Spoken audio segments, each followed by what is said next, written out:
What do a speaking coach, a strategy consultant, and a director of innovation have in common? Sounds like the start of a bad joke, right? But honestly, it's all about finding out what people really do in their jobs. The stories, the struggles, the coffee breaks. The things you won't find in a job title. Welcome to a space where we sit down with people from all kinds of careers, have a laugh, and dive into what makes their work meaningful. Whether you're looking to learn something new or just here for a good story, let us be your guide. I'm Geoff. And I'm Charlie. And let's get Casually Pro! All right. So today we're joined by Maciej Popielarz, the Director of Innovation at 360 Social Impact Studios, a startup accelerator, or is it a VC? A little bit of both. But either way, he's been out in California, here on the East Coast, bringing incredible innovation to all sorts of different areas. Maciej, thank you for joining us. Likewise, Charles, glad to be here, and also Geoff. Very happy to have you here, Maciej. Certainly. So, Maciej, can you start off by telling us what you do and why it's so cool? I mean, I get to travel all around the United States and meet cool founders. I mean, I get to eat free food. That's the best part of my job. And then I get to eat more free food. Oh my goodness. You know, it's funny. I constantly tell people that my favorite flavor is free. Oh. Now, my friend says that the best it's free for me. Oh my goodness. So talk to us about like the technical aspect of your job. Like what do you actually do? So technical aspect would be actually researching or sourcing different founders or different startups, and then I basically dig in deep about their industry and what they do, and I try to find the right fit for our accelerator program or see if there's some potential to invest in them. Usually, as we know, most startups or that we get presented or that venture capital gets presented gets usually rejected because we want the best of the best. Okay, so you're kind of the filter for founders to get access to opportunities or money. Both. Mm, okay. So talk to us about the day-to-day life because I'm sure, well, like you alluded to, there's a lot of travel, there's a lot of events and free food involved, but it seems like there's also a fair bit of research and a fair bit of stuff going on in the back end to have you qualify these businesses, right? Yes. So how my day-to-day life is pretty much 9 to 10 a.m. Start my day with 5 calls back to back to back. And then I basically do my due diligence on them. I research if the business is real, they have a website, they have a working product, so on and so forth, as well as see if the entity or the business is actually real. That's my first actual job of a venture capital fund, I would say, as a director of innovations, as well as I work with universities and their accelerator programs to see what startups can be admitted to our program. Do you have any rule of thumb that helps you filter the kind of people who you believe can be successful in the future? Uh, I would say I don't want founders that come to me and say, "Oh, I have a product, show me they show me the product and then just leave." Right? If they want me to really like them and me to have a relationship with them, they have to be like one of the cool kids. Really, not talk about their product, just talk about themselves and what their experience was and how they founded how they basically got started with their startup. Wow. Really, So you're yeah, telling that you're more interested by the people than by their ideas and what they're doing? yeah, Interesting. So I guess that is, I mean, in a lot of people's conception, right? It's not the usual way of going after an acquisition, right? Because the way that I'm thinking is I see a good product and I see that it works well and I see that it fits what I need, then I'm like, yeah, that's okay. Especially as a consumer, that's what I want. I'm not really looking at the team or the person behind the actual product. And but what you're saying is for the more like operations and business perspective, it's almost more important to see a well-working team and a good working founder than a product that has an initial massive amount of value.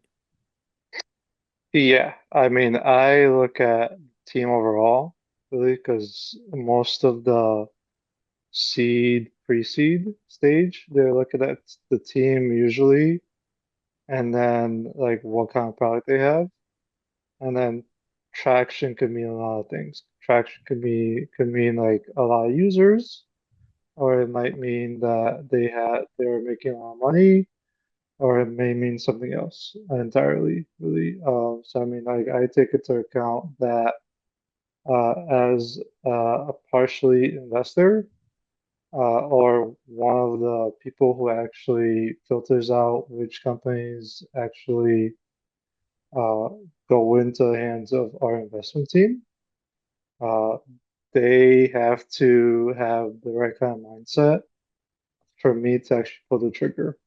Maciej, before we dive into this more deeply, since we have an audience that might not be familiar with all the terminology, can you please give us a definition on the concept of seed, pre-seed, and all this process? Sure. So investment in pre-seed startups are mostly startups that don't have a product or don't have an MVP built already. And then seed is usually a working prototype or a product that has somewhat some customers involved in the buying process or the trying, like how I like to say, a trying out phase. So, in terms of kind of the process, right? What I'm hearing is you come in towards the very, very beginning of a business. That is to say, at the idea stage or the we have a shiny brand new toy to put out in the market stage, correct? Correct. Incredible. So, can you talk to us about why investment is important at that stage? So this is really hard to answer, really, because a lot of founders get stuck in the prototype or the product stage because a lot of them have either a product and uh, they have a working product, a working website, but they don't have any customers. And so I like to say that before you get the customer, before you build a product, get some customers and see if there's any feedback from like what you're trying to build, rather than you thinking like you have it all figured out. Really, that doesn't work usually, and it rarely works, in my opinion. Wow, that's really, really, really important because we see so many people out there who are building products first because it's fun. And as a former software engineer, I understand. When you have a great idea, you want to start building it right away. But the problem is what you build then must most likely never is something that you will be able to sell to people who are ready to pay for it. Correct.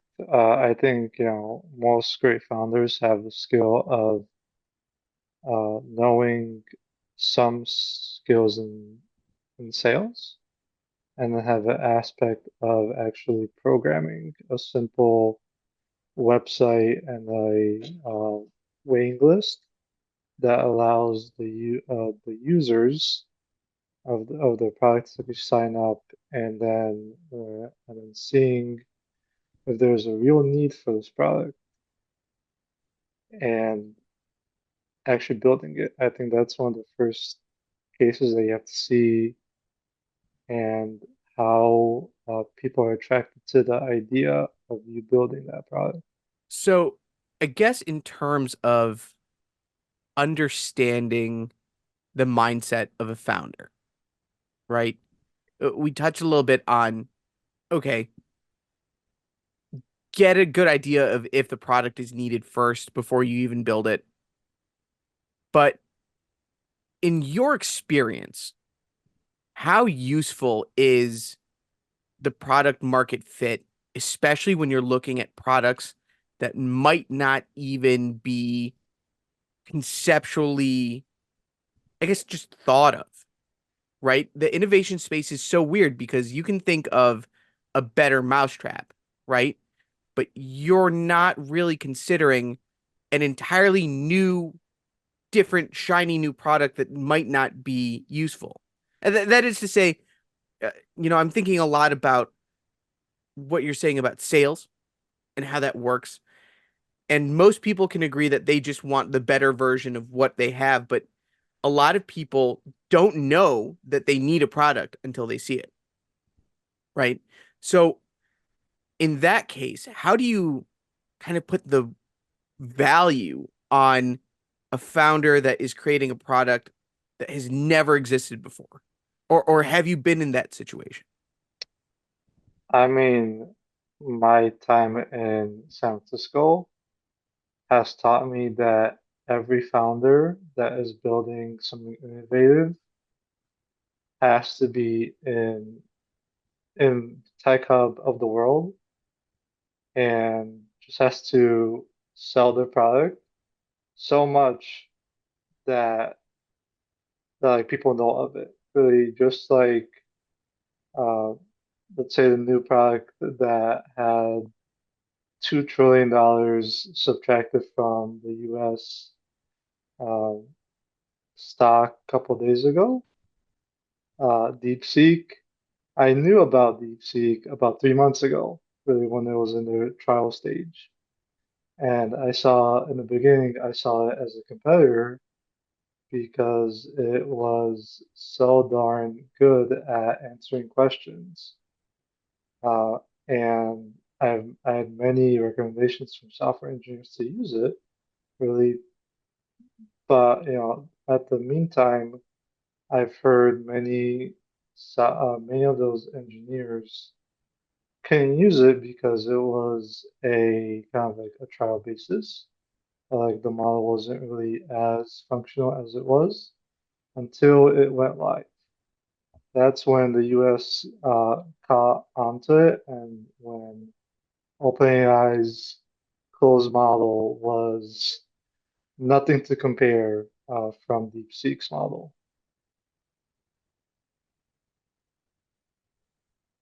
So everyone seems to be talking about this in the tech world right now.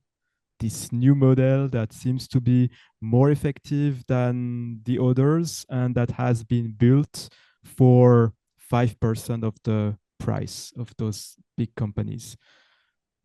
Do you have any insider knowledge about how they could have make it, or is this something that you want to talk about?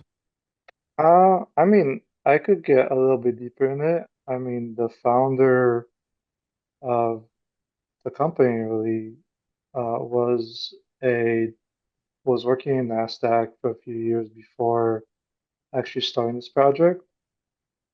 And when he quit NASDAQ, he was fully just building stuff and seeing what fits in the market. I, in my personal opinion, I see him as I would say, DeepSeek as a disturbive innovation that has many people questioning other companies. And the narrative right now is AI shifting everything from private to community aspect of it. And I see that model as a gold standard, at least for this year. I think this brings up a really interesting idea, right? Most startups really get their value from their disruptive nature or their differentiation. And really, the only thing that DeepSeek has going for it, at least in my understanding, is that it is super cheap. By comparison, it's like what, hundreds of times cheaper than the next cheapest competitor. And if that's the case, I mean, what's stopping innovation from becoming okay, what is already existing, but just make it cheaper or just make it one bit faster or, all of these things which are just, I guess, fractionally adding value, but not really capturing the idea of innovation. What's stopping everyone from just building the better mousetrap? Just the amount of money that it takes to actually build the model out. That would be my number one answer, if I'm honest with you, Charles. So it's really just a question of like there's capital investment attached to every kind of tweak. Correct. I've seen or I've heard of people, spending about 17 grand to actually tweak their model or to actually pay for their model month by month.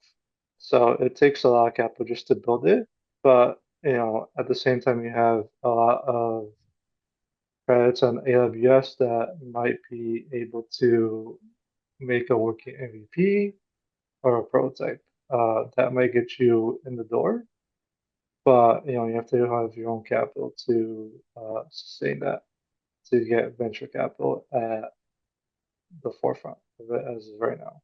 So I guess with that in mind, right, does that go back to our initial question of like why is investment at an early case so important? Yeah, because first of all, how I like to see early stage investments would be, you have a team around you that is trying to change the world, and they have their own mindset on the idea itself. And I would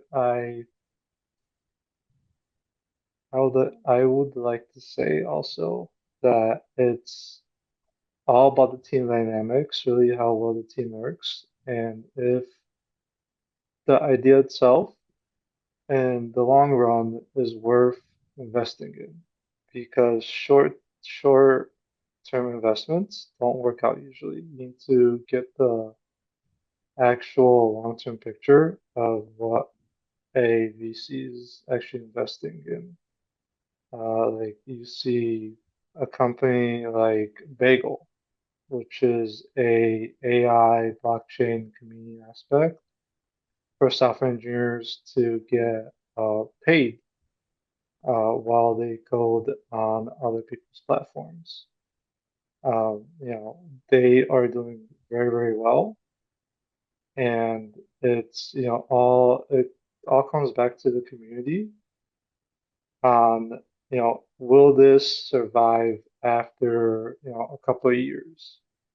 Will the community uh, get the hype if you make it open source, right? And we're seeing that right now and in the past 5 years, ever since COVID, there have been a lot of open source projects that have been turned to VC startups.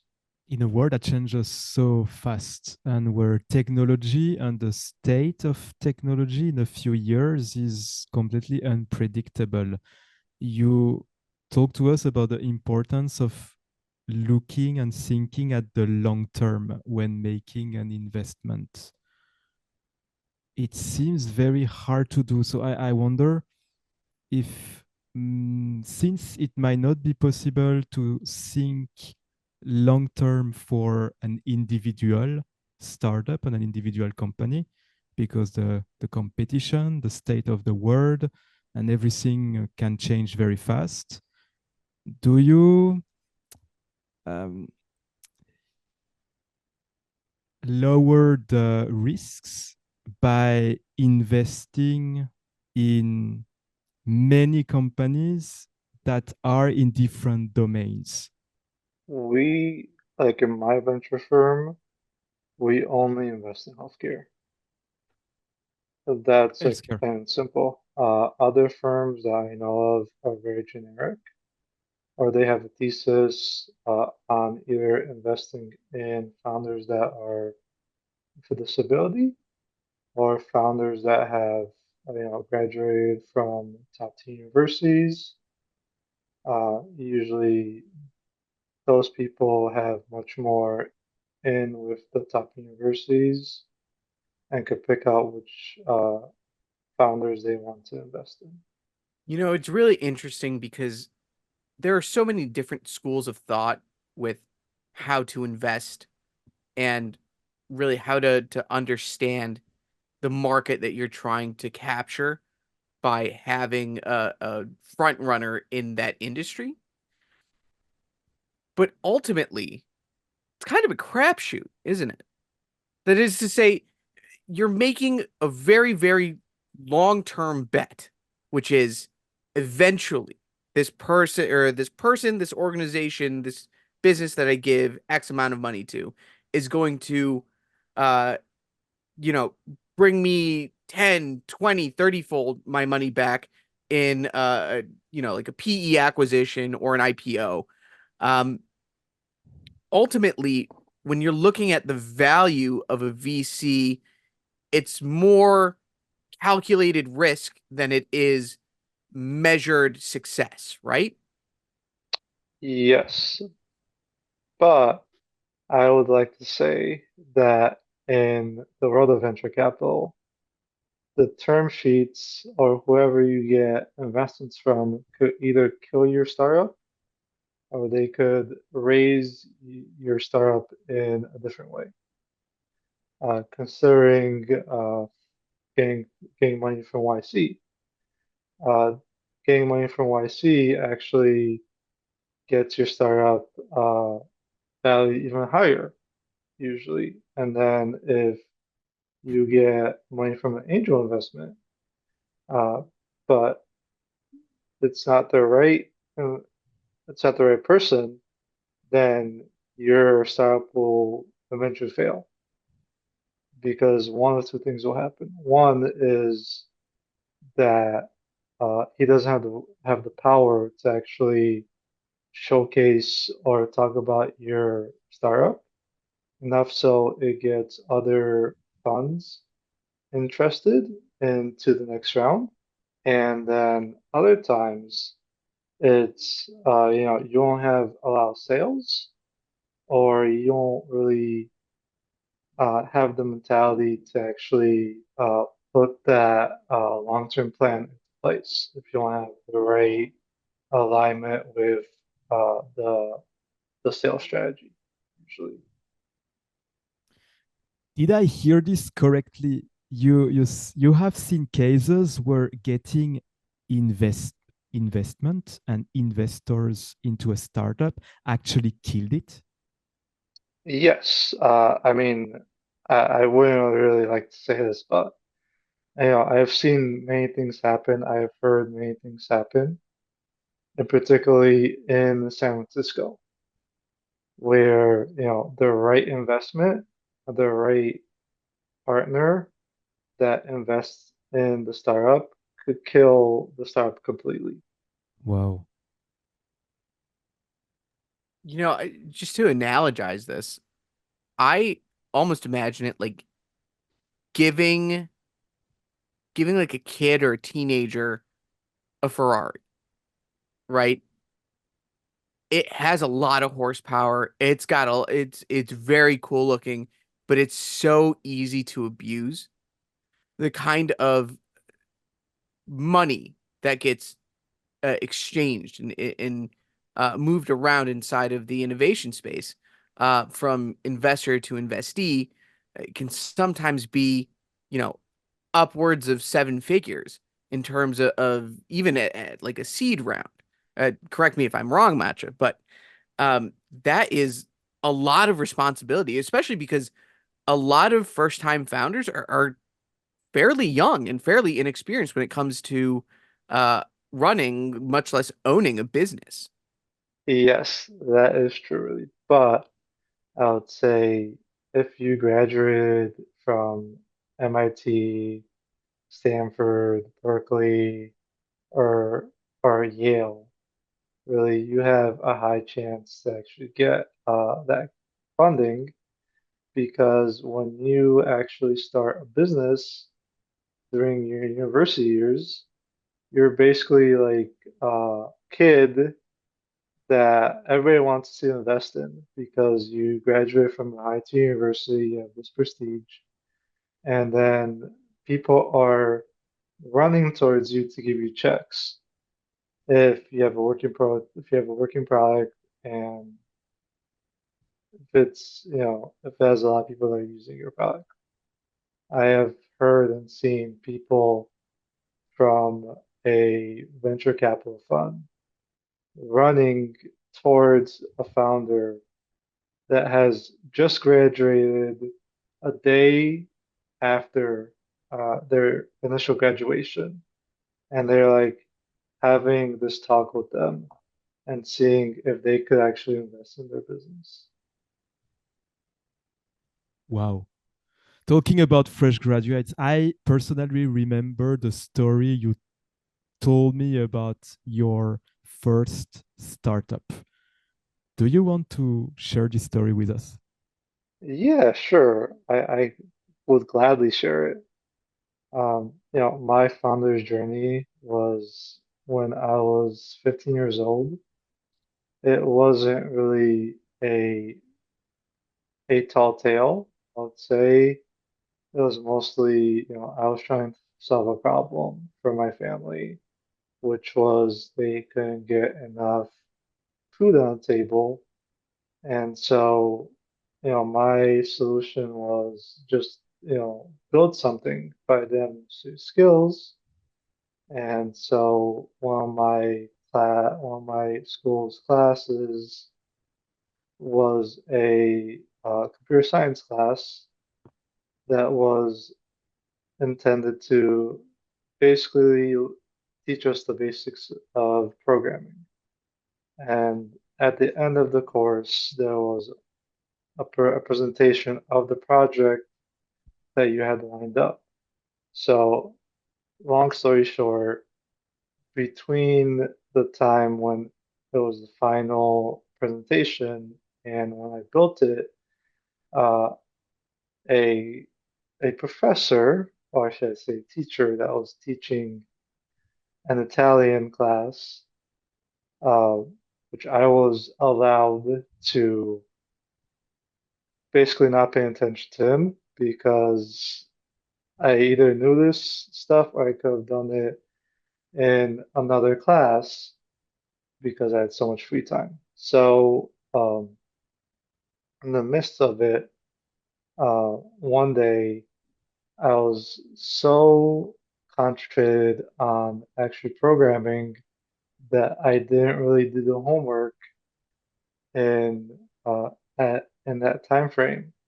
And so when the teacher saw me that I wasn't paying attention or and I didn't do the homework, he slammed the laptop at my face, and he said that there that you have detention and that my class isn't a democracy, it's a dictatorship, so you have to do what I say.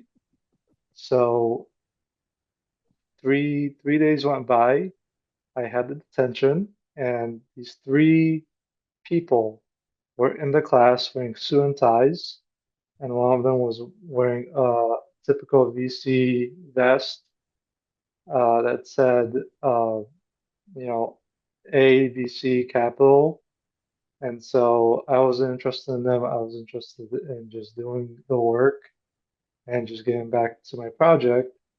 And so 10 minutes went by, did the assignment, and then the teacher was ecstatic that I've done the homework like in 10 minutes, and then was able to introduce me to like these three venture fund managers that just wanted to hear about my project and how much progress I did.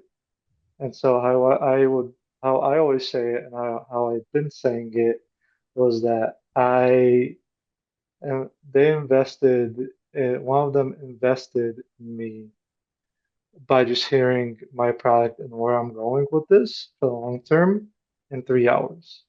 Wow. So it was detention to financial services. That is the long and short of the roadmap here is you just wanted to solve a problem and then you ended up creating this path for you to kind of solve other people's problems. No, I think I mean, I would argue that one of the biggest problems facing any founder is how do I keep my boat afloat, especially with costs and trying to stay ahead of competition.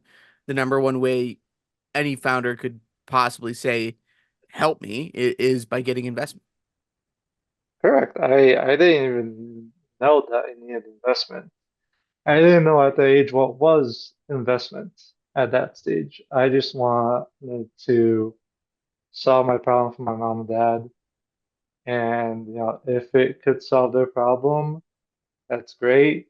Really, I didn't really have any other kind of like means towards that at that age. I didn't even know what term sheet meant until that day, and I actually signed the paperwork, and then 3 years later, I actually was like, oh, I fucked up, really, because like the term sheets were not so well written, and at the age of 15, you could get so gullible at that age that them taking 60% of your business is like, oh, that's not a lot.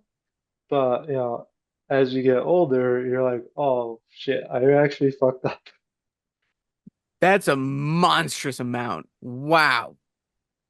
Uh, I mean, kudos to you for realizing at some point, right? I think so many people kind of get to that last stage where they're uh ready to start making some bigger moves and they realize, well, I don't actually own my business. It's funny. I have met one person virtually that typically, like on paper, she owns only 20% of her company. She, I'm not naming names, but she raised about $20 million, and she is right now raising her seed fund. Wow, a seed at 20 million? No, she raised 20 million in the span of 10 years. Wow. So all of that was pre-seed. So that was before there was even a working prototype, right? Yeah, I mean, I took a look at the past 10 years, and she had other products built, uh, but at the forefront, really, it was at the very end of the day, she had only a working prototype and no sales.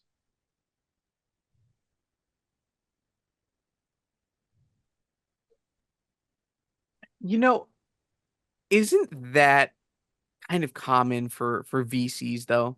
I mean, my understanding of innovation space is this, right? You're making a really huge kind of bet on the future of this company, but you're not doing it at a later stage where they have uh, already an established customer base, a history, some level of kind of backing before them. I mean, there are other firms, I assume, that do that. I know, for example, private equity will buy out towards the end of like I guess a maturity cycle for a business, but most venture capital says we want them early or we don't want them at all. I mean, if they're lucrative enough, really, or if they have the potential to actually uh, get more companies to use their product or more people to use their product in the long run, then I would say it's a risk that they're willing to take. I've heard, well, I mean, I've met actually one of the founders that, we had a hour conversation.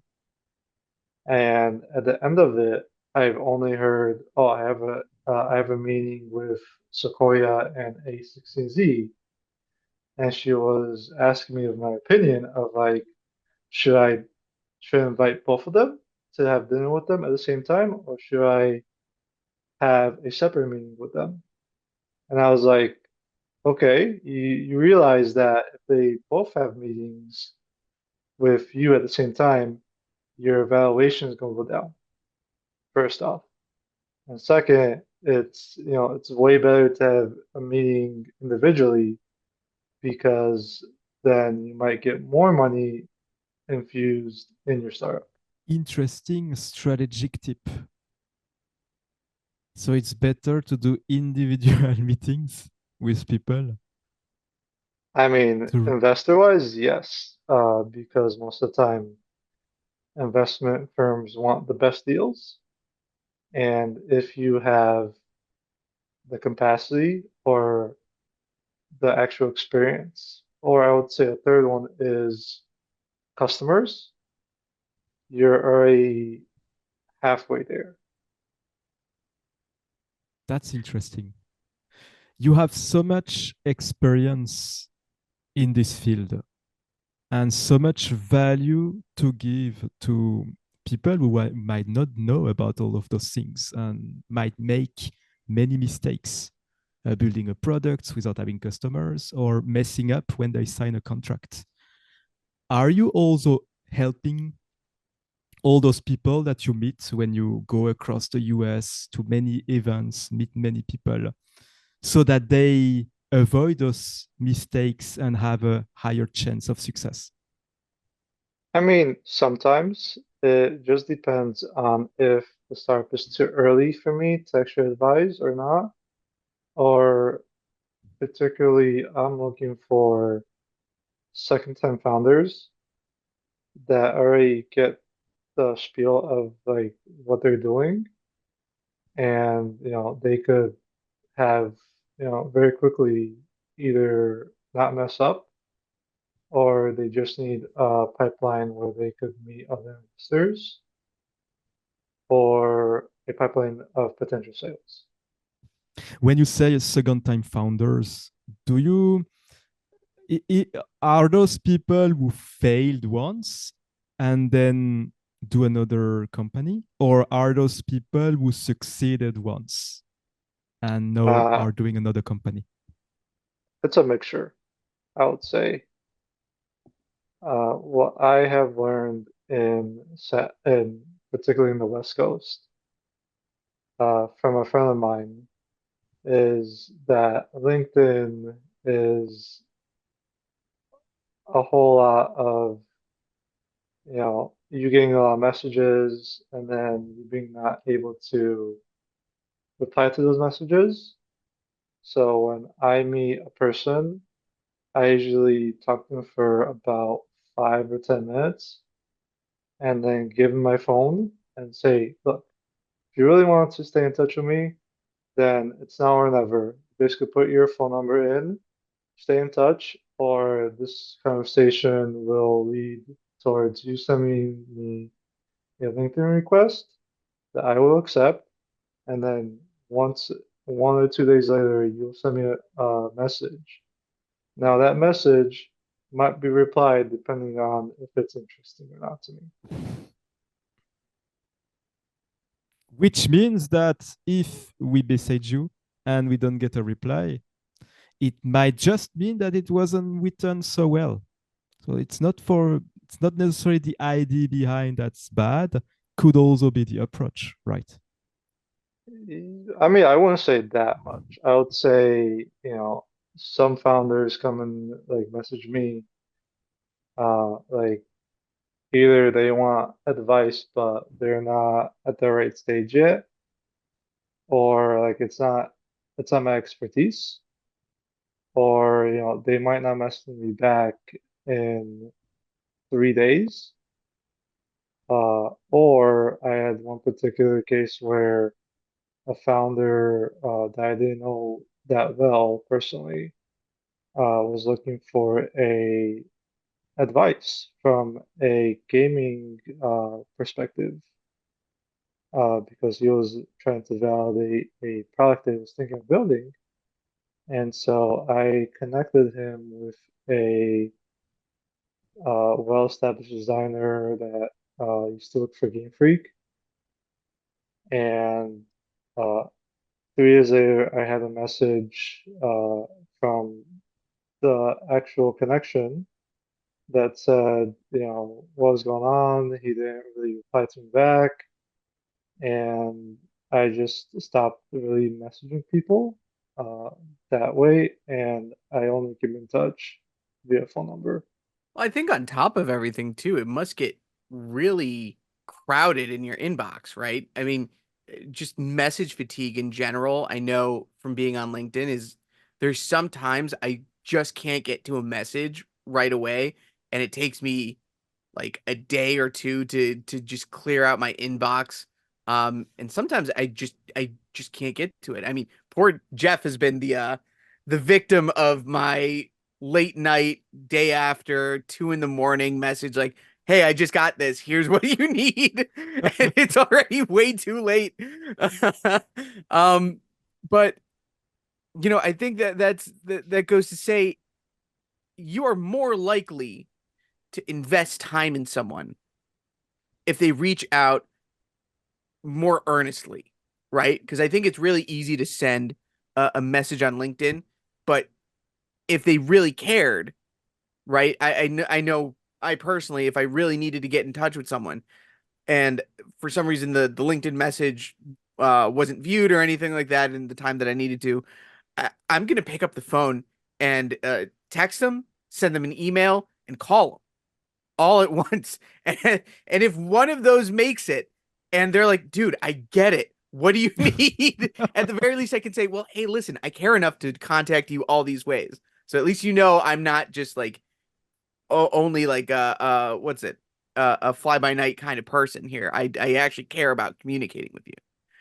Um, so I mean, I guess along those lines, what would you say is kind of more the method of communication that kind of sparked the most curiosity for you in your time in the innovation space? I'm sure you get a lot of weird and wacky messages. Oh yeah, I mean, like I have inbox of like that's still waiting for me that I haven't applied for like the past 3 months, which is kind of like hilarious because my right now my LinkedIn messages are like a black hole. So uh, this is from a investor perspective, not a founder perspective, but uh, you know, if you go and meet the right people that have raised funds before from a particular, let's say, venture fund, uh, that venture fund is more likely to actually have a call with you if it's a warm intro than you actually emailing them or LinkedIn stalking them. That's my general thesis, really about like what it takes a startup to actually get a meeting and not really be some random LinkedIn stalker. So really what it comes down to is if you want to actually connect to someone that might be able to help your business, it's not about what you have or what you know, it's who you know. Yes, and that's why networking is important. Geoff is going to get so mad. The amount of times we cover networking on this show. I love it. I love it. We can do it more. He says, and then we turn off the camera and he's like, again, Charlie? Again? No, but Really? Are you serious? no, but you know, it's true, right? Because I think ultimately there is so much value in communication. And, you know, Geoff and I are both experts in it.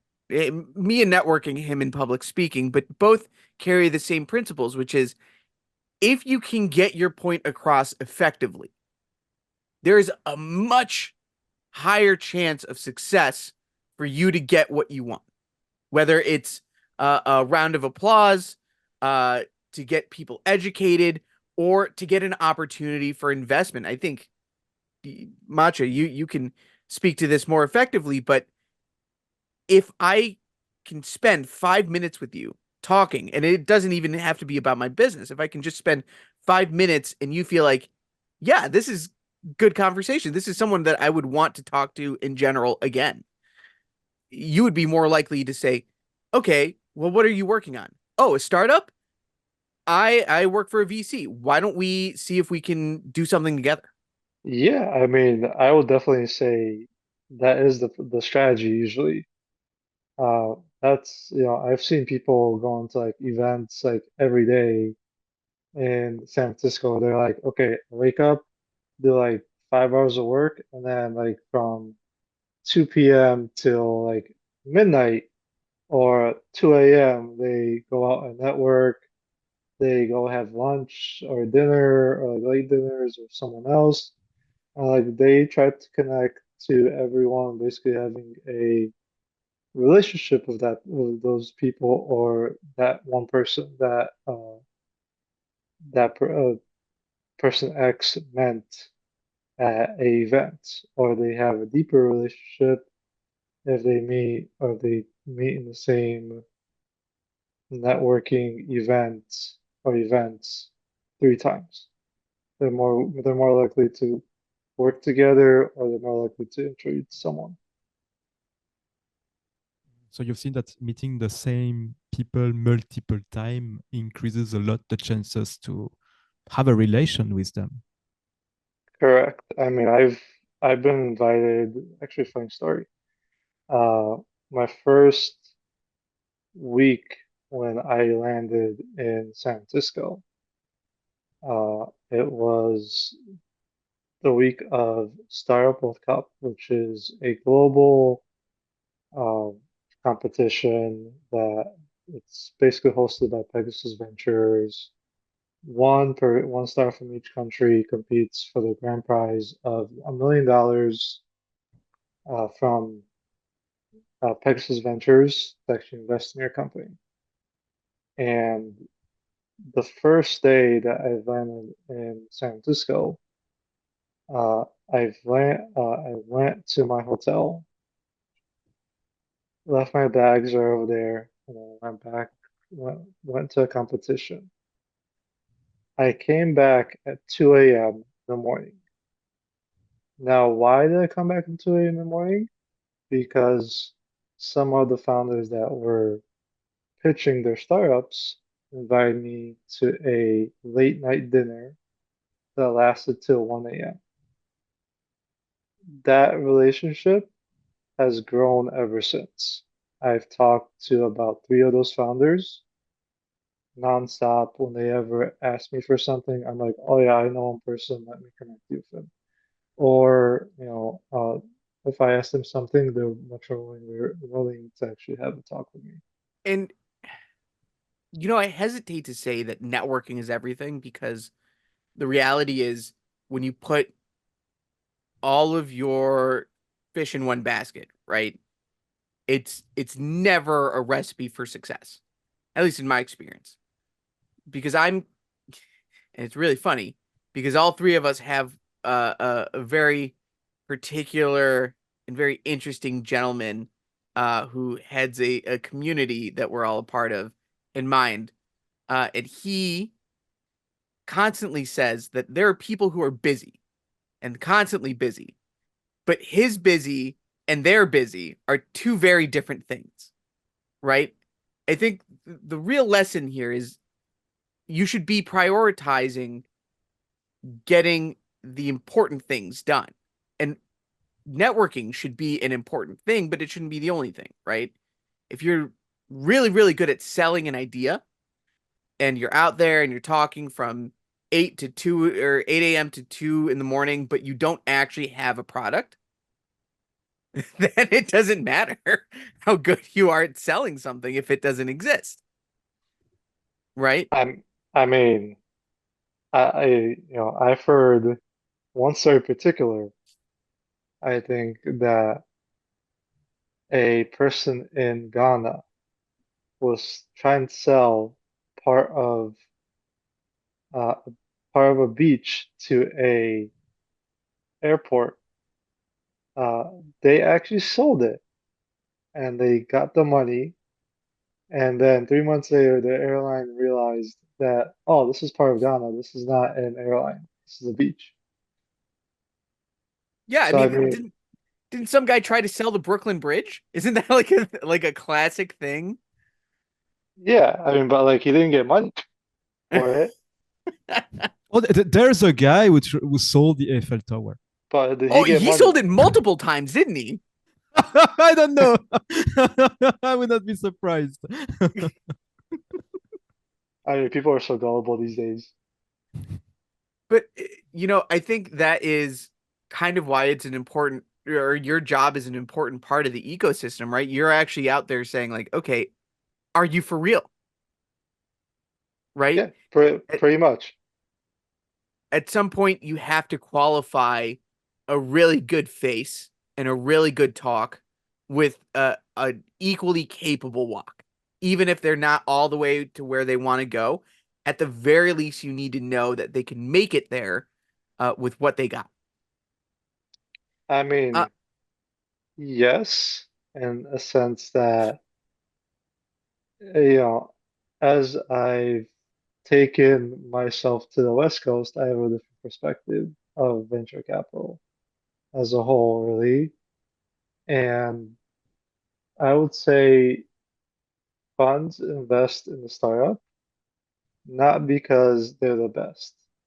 It's because either they can help the startup get more sales, and they could actually get an acquisition in the startup in the long term if they uh, build it the right way.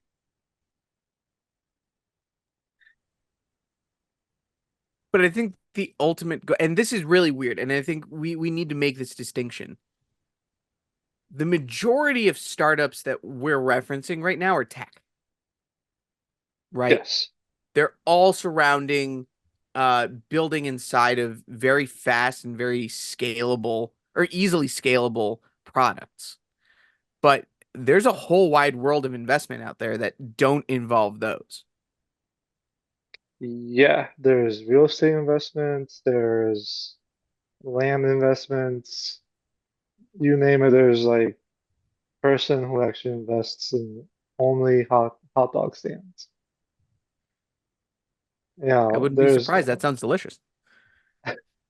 I mean for the right people, for the right person, Uh, but with all of that, it's incredibly important to understand your field and the kind of benefits and drawbacks related to all of those types of investments, right? The same way that you would invest in a tech startup is not the same way that you would invest in real estate, which is not the same way that you would invest in maybe like a retail chain. All of these things have to be thoroughly researched by individuals and professionals like you, because when you treat one like the other, it's a recipe for disaster.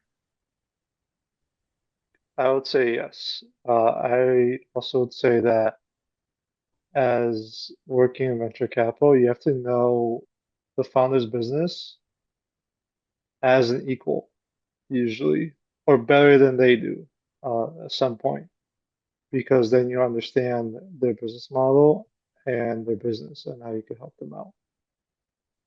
Most venture funds do that. In particular, one is called Jump Capital. They get to know your business on an equal foot before they invest. And I think that takes much more dedication to their thesis and who they invest in. I'm imagining some guy in a what's it, Patagonia vest just walking through my apartment being like, "Huh. Yeah, okay. This guy's gonna make me some money." I'm sure they don't go that far, but somewhere in my head that image is gonna live rent free for a while. Um, so Matcha, listen, we started this podcast, Geoff and I, because we wanted to find really cool people with jobs that they love that helped inspire other people. But more than just inspire, we want our listeners to walk away with a skill that they can either use to get into your line of work or even just take it and apply it to whatever they're doing. So, could you give us one skill that is critical to what you do and or what would make someone successful in the innovation space? Yeah, this is a very simple thing to do, but it's really hard to put in because as I've talked to many university students, to many people, it's one of the things that is easy to do, but it's very hard to actually be in that kind of place.